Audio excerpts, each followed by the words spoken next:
Good evening, friends. Study with the Pala Engineering and General Geology Parvin Singh book from Chapter 7, Columnar Joints.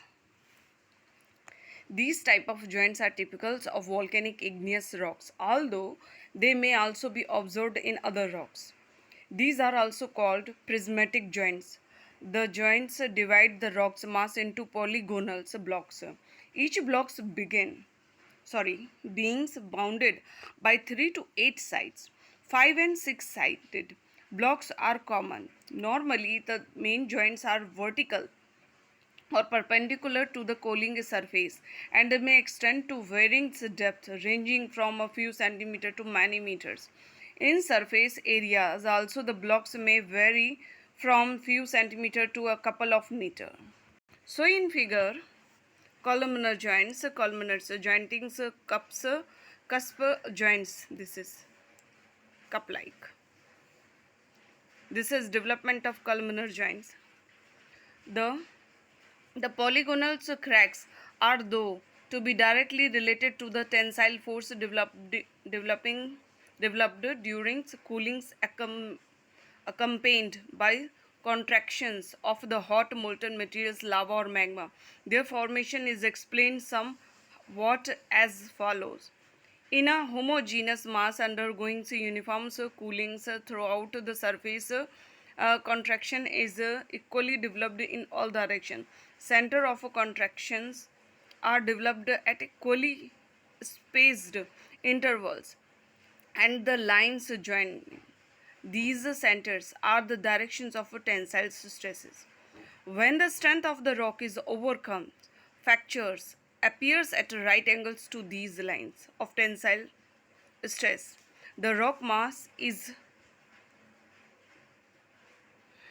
thereupon divided into polygonal cracks. When the cooling is not exactly uniform throughout,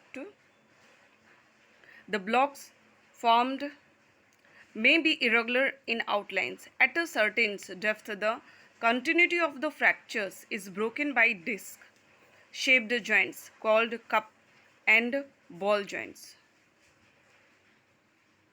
Sedimentary rock. Most sedimentary rocks are generally profusely jointed.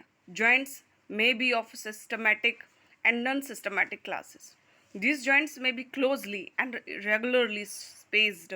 It's parallel or subparallel to each others and bearing varying relationship with the attitudes of rocks.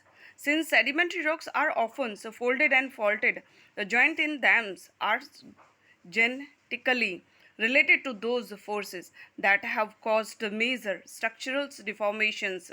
In deeply stratified rocks, removal of overlying strata due to weathering gives rise to compressions, tensions, forces that may cause regular and irregular jointing of various types.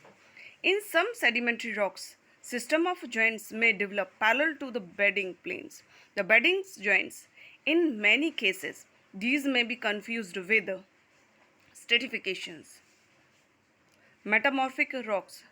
These rocks types are heavily jointed in many cases, the joints being of irregular and non-systematic types. These joints are often the result of local and regional stresses acting on rocks as a source of metamorphism. In many cases, the metamorphic rocks may show those joints which were pre-existing at the time of metamorphism of the rocks with little or no modifications. Thank you.